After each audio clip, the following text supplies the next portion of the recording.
Both Boston and OKC treated their opponents like they was food last night. Really both want and need to get back on the daily playoff reaction, so here I am in the second round, but it is what it is. Posting my predictions for the second round on my community tab, so let's just get into it. I'll start with Boston completely schmeckledorfing Cleveland.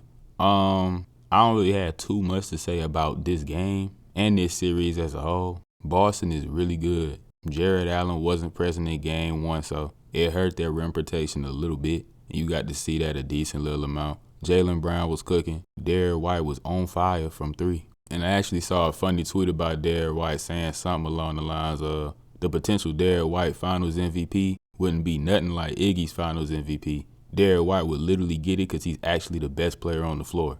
The best player on the Celtics was once again able to coast to a 20-plus point victory. Cleveland really just ain't got nothing for Boston. Realistically, nobody out East do, but I put Boston in 6 in my prediction for the sole reason, literally only because of my lack of trust of the Celtics. I should have put Boston in 5.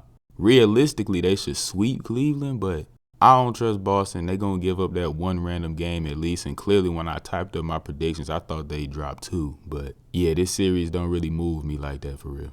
Moving on to a series that I think is going to be more interesting. If just going off of game one, this series might be a little washed too, but it's early. OKC did very well defensively in holding down Dallas. Obviously, a big story in this series is Luka's injuries. And yes, you do have to acknowledge those, but at the same time, you need Luka to be better. He didn't play the best last night. Kyrie was being held down pretty decently too until the fourth quarter where he started to pop off, but by then it was really too late. Lou Dort obviously did a great job on Luka, but defense is more than just the individual, it's a team thing. And overall, Luka really just ain't have many lanes to drive through in the first place. His movement didn't seem to be exactly where it usually is either, but again, I do want to give a lot of credit to OKC's defense for that. The paint really just wasn't that available for Dallas in game one. Chet had 3 blocks, but he also deterred everybody in blue from taking a lot of paint shots in the first place. Saw a lot of floaters, a couple of which Chet blocked still, and it forced Dallas to take a lot of those threes that they low-key want to take anyways. They just wasn't hitting them at the best clip. They also turned the ball over a lot, which obviously a lot of that's on them, but OKC does very well in turning you over and getting out in transition anyway. For OKC offensively, you just saw a lot of what they've been doing all season. Shot very well from 3.